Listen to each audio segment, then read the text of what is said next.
সন্ধ্যা। আজকের আমার ছেলের বায়নাতে আমি ঘুগনি তৈরি করব। তো আপনারা দেখতে থাকুন কিভাবে তৈরি করি, আপনাদের সাথে শেয়ার করছি। চলুন যাই। তো দেখুন, এই ঘুগনির জন্য আমি একটু আলু কেটে নিয়েছি ছোট ছোট করে, ডুমো ডুমো করে। আলুটা ঘুগনিতে দেবো। অনেকে আলু ঘুগনিতে আলু দেয় না, কিন্তু আমি একটু আলু দিই। আলুটা দিলে ভালো লাগে, আমার খেতে খুব ভালো লাগে। ঘুগনিতে একটু আলু পড়লে আমার ভীষণই ভালো লাগে। তো আমি একটু আলু কেটে নিচ্ছি, দুটো আলু, ছোট ছোট আলু দিয়ে দেবো ঘুগনিতে।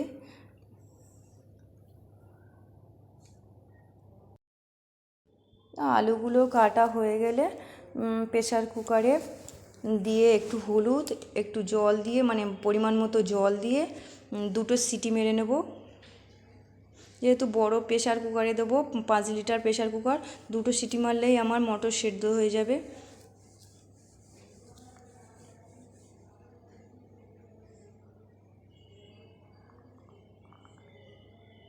অনেকে ছুরি দিয়ে আলু কাটে, আমি কিন্তু বটি ছাড়া কাটতেই পারি না। প্রেসার কুকার, এটা 5 লিটারের প্রেসার কুকার। এই প্রেসার কুকারের মধ্যে আমি মটরগুলো আস্তে আস্তে জল থেকে ধুয়ে নিয়ে এসেছি, জল থেকে তুলে নিচ্ছি। নিয়ে প্রেসার কুকারের ভিতরে আমি দিয়ে দিচ্ছি।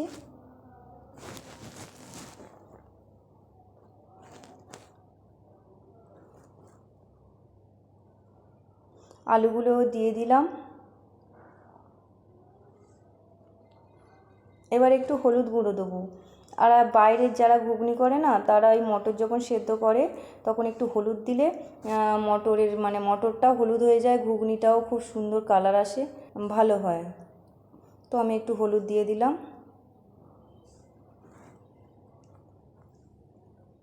তো এই দেখুন, জল দিয়ে দিচ্ছি, পরিমাণ মতো জলটা দিতে হবে।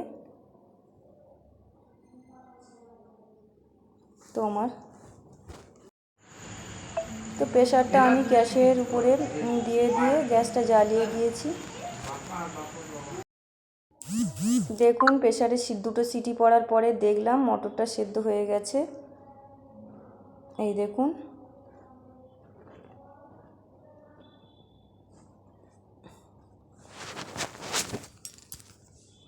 মটরটা আমি দেখেছি সেদ্ধ হয়ে গেছে। সকলের মতো আমিও হাত দিয়ে একটু টিপে দেখাতে গিয়ে এত গরম মটরটা, তো এত বিপদে পড়েছি। হাত দিয়ে এটাকে ভাঙতেই পারছি না, এত গরম, আমি হাতে রাখতেই পারছিলাম না আপনাদেরকে দেখাবার জন্য। প্রেসার থেকে সবে নামিয়েছি আর হাতে তুলেছি, এত গরম। তো হাত লাল হয়ে গেছে আমার, আমি ভেঙে দেখাতেই পারছিলাম না। যে সকলে যেভাবে দেখায়, ও তো ঠান্ডা দেখায়, আমি তো প্রচণ্ড গরম নিয়ে হাতে তুলেছি, হাতে রাখতেই পারছিলাম না। তো আমি ঘুগনিটা বানানোর জন্য এই দেখুন, টমেটো কুচি, লঙ্কা কুচি, আর এইখানে আদা রসুন করা আছে, আমি পেস্ট করে নেব। ওটা মিক্সিতে দেবো না, ওটা শিলেই বেটে নেবো, কেন অল্প তো। আর এখানে পেঁয়াজ কোচানো আছে ওখানে অনেকটা।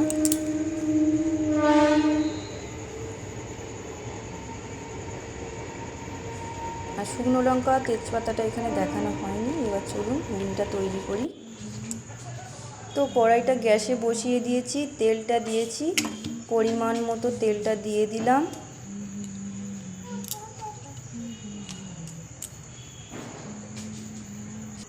তেলটা গরম হয়ে গিয়েছে, এবারে আমি শুকনো লঙ্কা, তেজপাতা, একটু কালো জিরে ফোড়ন দিয়ে দেবো।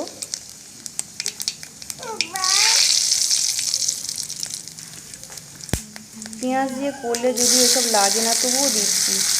তারপরে পেঁয়াজটা আমি দিয়ে দিলাম তেলের উপরে।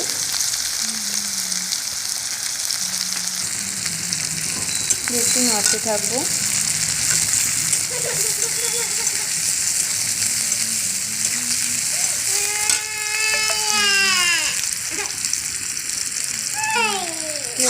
দাঁড়া,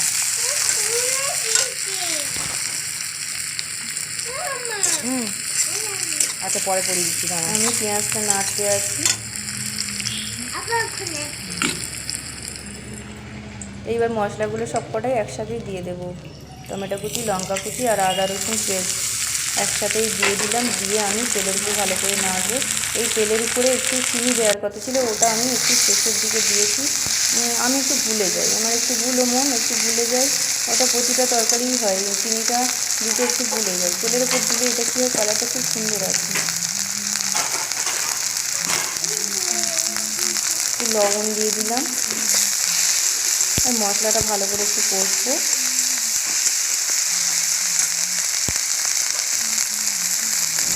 একটু হলুদ দিয়ে দেবো।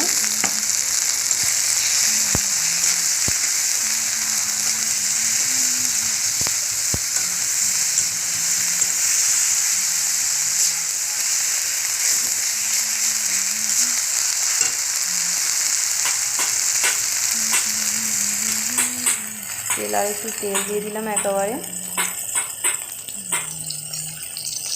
মশলাটা কষা হয়ে গেলে মটরটা আমি মশলার উপরে ঢেলে দিয়ে কষতে থাকবো।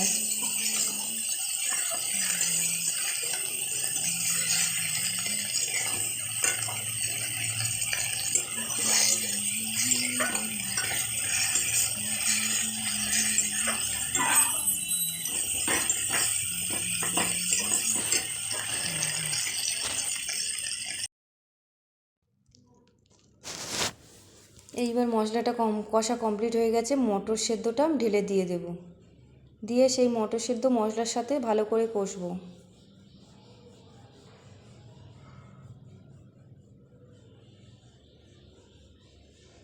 কষাটা যত ভালো হবে ঘুগনিটা দেখবেন সুন্দর খেতে লাগবে, না তো একটা মটর মটর গ্যাস লাগে, ভালো লাগে না।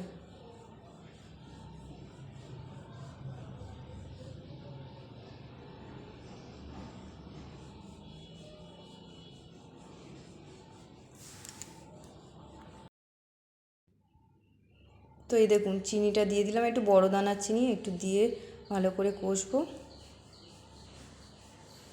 কষে আপনারা গরম জল দিতে পারেন, ঠান্ডা জল, যা খুশি। আমি সবসময় একটু গরম জল দেওয়ার চেষ্টা করি। তরকারিতে গরম জল পড়লে ভালো লাগে, মানে ঠান্ডা জলে যেন কেমন হয়ে যায় তরকারি, একটা জলসা জলসা ভাব এসে যায়। তো পরিমাণ মতো জলটা দিতে হবে, কারণ এটা ফুটবে। আর একটু ঝোল রাখবো, কারণ আমার ছেলে মুড়ি দিয়ে খাবে, যেহেতু ও বায়না করেছে, ওর জন্যই করা, তাই একটু ঝোলটা করতেই হবে, ও মুড়ি দিয়ে খাবে। ফুটছে।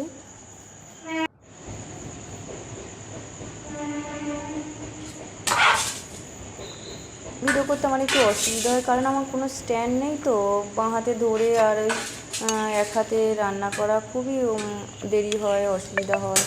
আর বিশেষ করে রাতে রাতে একটু লাইটটা আমাদের এদিকে কম, অন্ধকার অন্ধকার লাগে।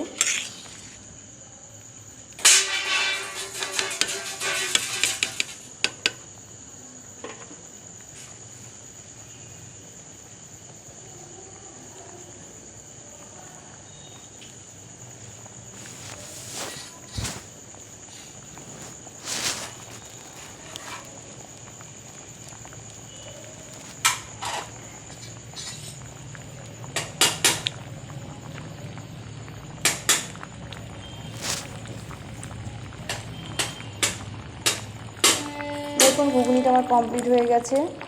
এবার ঘুগনিটা আমি একটা ডেকচিতে ঢেলে নিলাম। এটা হালকা পাতলা মতো হয়েছে, মুড়ি দিয়ে খাবে বলে ঝোলটা রাখতে হয়েছে।